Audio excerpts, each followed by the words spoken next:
தொடர்ந்து இந்த திட்டம் குறித்து பல்வேறு தகவல்களை அளிப்பதற்காக நம்மிடையே இணைகிறார் விண்வெளி ஆராய்ச்சியாளர் கவியரசு அவர்கள். கவியரசு, இணைப்பில் இணைந்தமைக்கு மிக்க நன்றி. எத்தனையோ விண்வெளி பயணங்கள் இந்தியா மேற்கொண்டிருக்கிறது. இந்த முறை சற்று வித்தியாசமான ஒரு விண்வெளி பயணத்தை பார்க்கிறோம். 2 செயற்கைக்கோளை தாங்கிட்டு போகுது. அதுலயும் குறிப்பா இந்த டாக்கிங் அப்படின்ற ஒரு விஷயத்தை தான் திரும்ப திரும்ப சொல்லிட்டு இருக்காங்க. ஸ்பேஸ் டாக்கிங் எக்ஸ்பெரிமெண்ட்னு என்ன நடக்க இருக்கிறது விண்வெளியில? இந்த இரட்டை செயற்கைக்கோள்களை வச்சு இஸ்ரோ என்ன செய்ய காத்து கொண்டிருக்கிறது? வணக்கம் பார்த்திபன். இன்னைக்கு ஐஎஸ்ஆர்ஓ ஸ்பேடெக்ஸ், அதாவது விண்வெளியில docking experiment, space docking experiment அப்படின்னு ஒரு விஷயத்தை புரியறதுக்காக இன்னைக்கு ஐஎஸ்ஆர்ஓ பிஎஸ்எல்வி C60 ராக்கெட் மூலமா 2 செயற்கைக்கோள்களை விண்வெளிக்கு அனுப்பிக்கிட்டு இருக்காங்க. இது விண்வெளி துறையில ஒரு மிக மிக மிக முக்கியமான ஒரு நிகழ்வு. ஏன்னு கேட்டீங்கன்னா, நம்ம ஐஎஸ்ஆர்ஓ நம்மளுடைய ஓன் ஸ்பேஸ் ஸ்டேஷனை நம்ம கன்ஸ்ட்ரக்ட் பண்றதா நம்ம முன்னாடியே சொல்லியிருக்கோம். இன்னைக்கு நடக்க போற இந்த சேட்டலைட்டோடைய லான்ச் அதோடைய ஒரு முன்னெடுப்பு. அதாவது விண்வெளியில எப்படி 2 செயற்கைக்கோள்களை ஒன்னா நம்ம இணைக்கிறது இல்ல பிரிக்கிறது. நம்ம எதிர்காலத்துல நம்மளுடைய ஸ்பேஸ் ஸ்டேஷன், இந்தியாவுடைய ஸ்பேஸ் ஸ்டேஷன் நம்ம கொண்டு வரும்போது அதுக்கு தனித்தனியான பாகங்கள் நம்ம செயற்கை ஏவுதளம் மூலமா நம்ம எடுத்துட்டு போவோம். ராக்கெட் மூலமா ஒரேடியா நம்மளால கட்ட முடியாது. கொஞ்சம் கொஞ்சமா நம்ம புவியில இருந்து எடுத்துட்டு போவோம் இல்லையா? இதை எல்லாத்தையும் மேல ஒருங்கிணைப்பாங்க. அததான் ஸ்பேஸ் டாக்கிங் அப்படின்னு சொல்லுவாங்க. இந்த பசங்க இந்த குழந்தைகள் விளையாடும் இல்லையா, பில்டிங் பிளாக்ஸ் அப்படின்னு ஒரு கேம். எப்படி ஒரு பொருளா எடுத்து ஒன்னோட ஒன்னு அடுக்கி வச்சு ஒரு கம்ப்ளீட்டா ஒரு மாடியூல் உருவாக்குவாங்க இல்லையா?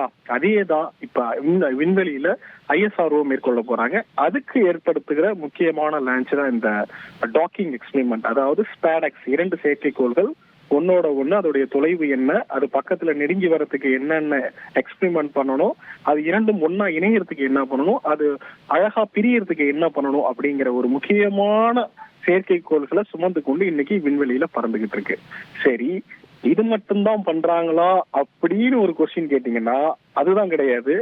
ஏன்னு பாத்தீங்கன்னா, இன்னைக்கு அனுப்புற இந்த மிஷனோட 24 துணை செயற்கைக்கோள் கருவிகளை இந்த ஸ்பேஸோட அனுப்புறாங்க. அதுதான் முக்கியமான விஷயம் பார்த்திபன். ஏன்னா அந்த 24மே வருங்காலத்துல நம்மளுடைய விண்வெளியில நம்ம என்னென்ன பண்ண போறோம், என்னென்ன மாதிரி எக்ஸ்பெரிமெண்ட் பண்ண போறோங்கிறதுக்கு இது ஒரு முதல் முயற்சியா எடுத்துட்டு போறாங்க.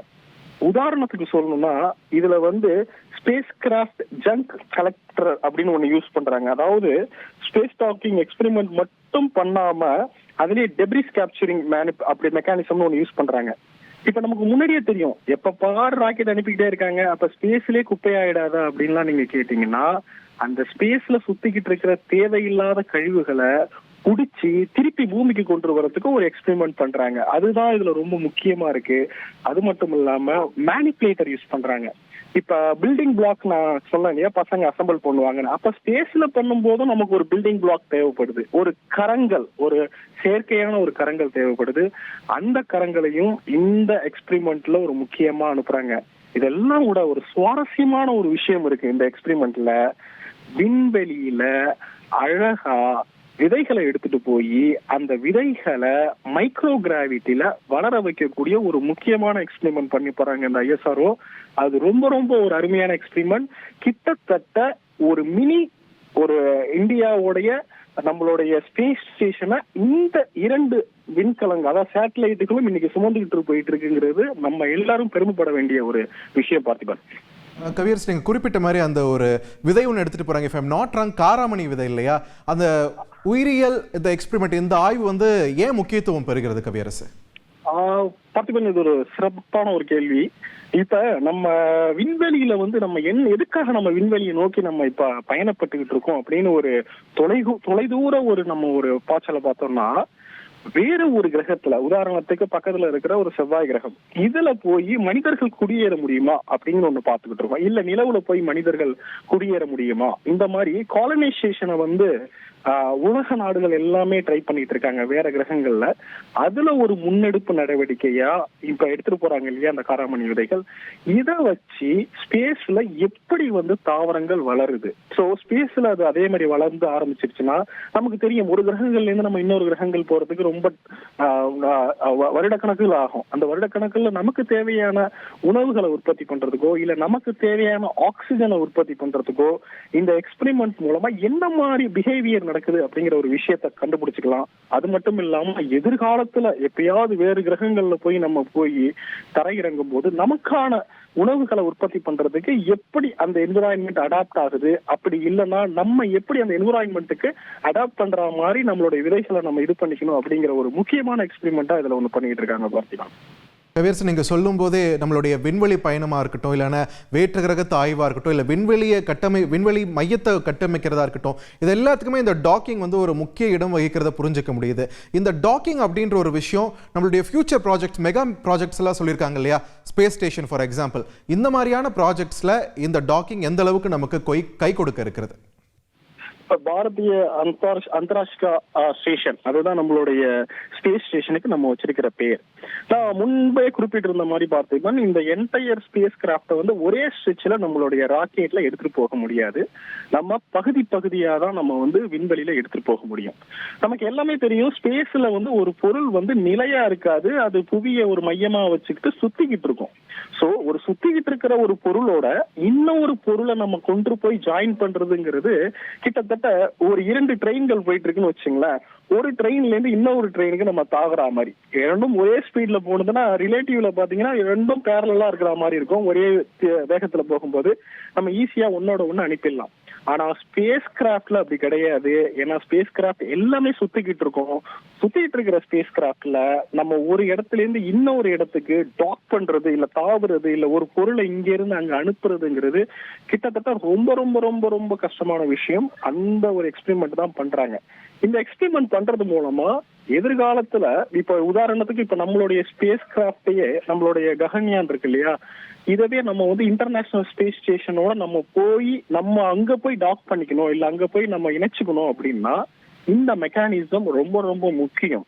இந்த மெக்கானிசம் இதுக்கு மட்டும் கிடையாது, எந்த ஒரு ஸ்பேஸ் ஸ்டேஷன்ல விண்வெளியில 2 இணைந்து ஒரு இடத்துல இருந்து ஒரு பொருளையோ ஒரு ஆப்ஜெக்டையோ இல்ல மனிதர்களையோ ஒரு இடத்துல இருந்து இன்னொரு இடத்திற்கு இடம்பெயர வைக்கிறதுக்கும் நமக்கு தேவையான உணவுகள் இல்ல ஆக்சிஜன், இந்த மாதிரி விண்வெளியில உயிர் வாழ தேவையான அத்தியாவசிய தேவைகள் ஒரு இடத்துல இருந்து இன்னொரு இடத்துக்கு மாத்துறதுக்கும் இந்த எக்ஸ்பெரிமெண்ட் ரொம்ப ரொம்ப முக்கியம். அதைத்தான் இப்ப பண்றாங்க. இது நம்மளுடைய எதிர்கால ஸ்பேஸ் ஸ்டேஷனா இருக்கட்டும், இல்ல ககன்யான் ப்ராஜெக்ட் இருக்கு இல்லையா, இந்த ககன்யான் ப்ராஜெக்டுக்கு இது ஒரு இம்பார்ட்டன்டா இருக்கும். குறிப்பா சொல்லணும்னா ISRO சந்திரயான் 4 லான்ச் பண்ண போறாங்க. அதுல போய் நிலவுல போயிட்டு அங்க இருந்து சாம்பிள்ஸ்களை திருப்பி எடுத்துட்டு வர போறாங்க இல்லையா. இது எல்லாத்துக்குமே இன்னைக்கு நடந்துகிட்டு இருக்கிற இந்த எக்ஸ்பெரிமெண்ட் ரொம்ப ரொம்ப ஒரு முக்கியமான எக்ஸ்பெரிமெண்ட். இதை வச்சுதான் ISRO அடுத்த கட்ட நகர்வே இருக்குது பார்த்திபன். நீங்க ரொம்ப சுவாரஸ்யமான ஒரு விஷயத்த சொல்லியிருக்கீங்க. இதுக்கு முன்னாடி நிலவுக்கு போன பயணம் ஒன்று அதோட பாதையில மட்டும் இருந்தோம், இன்னொன்று கீழே இறங்கிட்டோம்.